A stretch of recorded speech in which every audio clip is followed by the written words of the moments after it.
Welcome back to the show. Lots to chat about tonight with our panel. Joining me now is former Labor councillor Linda Scott and One Nation Chief of Staff James Ashby. Hi to both of you. Good to see you. Thanks for joining me.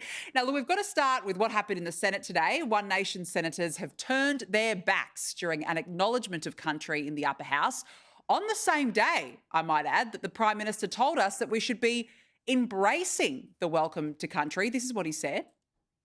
It is not controversial today, nor should it be. It is a respectful way of us beginning our deliberations here in Canberra, which of course means meeting place. James, so One Nation leader Pauline Hanson, Malcolm Roberts and newly elected Senators Warwick Stacey and Tyrone Whitten all turned their backs during that acknowledgement today. The Prime Minister says it's not controversial, but clearly the party's had enough. Well, the Australian public have had more than enough, and we saw since Sunday 5 welcome to countries, 3 today, 1 on Sunday, 1 yesterday. I just don't know when it's going to end, Danica, and I think unless the Australian people start standing up and sending a very clear message, not only to the government but corporations that just keep ramming this down our throats, we are going to be put through this day after day after day. I don't see any end in it. And that's the biggest problem. So Pauline Hanson, to her credit, for the last 3 years has been turning her back on the welcome to country on the floor of the Senate every single day, it said. Today it was a position taken by all 4 senators within One Nation to do the same thing from the very start of today's parliamentary proceedings. And the same will occur every single day throughout this 48th Parliament. So get used to it, Australia. We're going to turn our backs on it. It's time the rest of you start to speak up and turn your back on it too. It was a peaceful, respectful protest. We're not like Lydia Thorpe, where we'll make a song and dance. But as you can see, it was done peacefully, and I expect that will continue. Well, look, I say good on you because you're right. I think personally it's time to start taking a stand against this, Linda. We do sit there. We're very polite when it comes to the welcome to countries. We take it. But 56% of us have said that they are divisive, that they are indeed overdone. I thought it was interesting the Prime Minister said that they aren't controversial. I would beg to differ right now, but what's your take on it?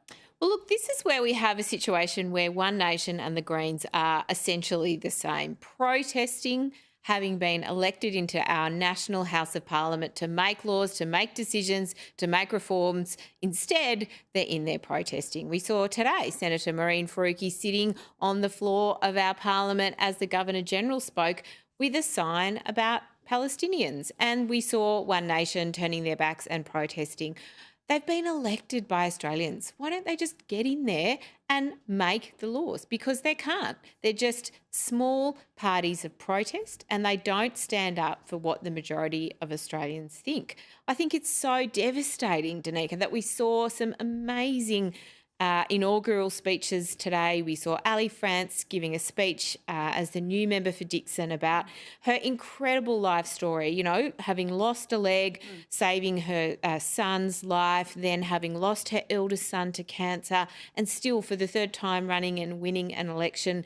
We heard from Sarah Whitty, who knocked off Greens leader Adam Bandt, speaking about her struggles with fertility and her incredible journey to take children and foster them. What an incredible set of speeches. And then we've got One Nation and James's mob just turning their back on a respectful, welcome, but I mean, people have had Australian enough, unique tradition. But people have had enough, though. I mean, this is the thing. It's That's exactly right. It's rammed down our throats. It's rammed down our throats all the time. And we sit and we're polite about it, but it happens all the time to the point where I think, Linda, it is completely overdone.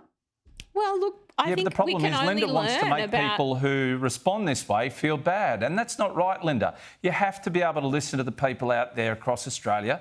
I think Danica's right to put out that more than 50% of Australians don't agree with this welcome to country that's done on a daily basis. You're the one that's been ignorant to the needs and wants of more than half the population in this country, and yet you turn on us. I know you've got your psychology degree, and that's wonderful, but don't try and turn the tables on people and make them feel terrible about speaking up. James, it's a welcoming Australian unique tradition that teaches everybody it doesn't need to be done 3 times today. 1.5 hours was one of them.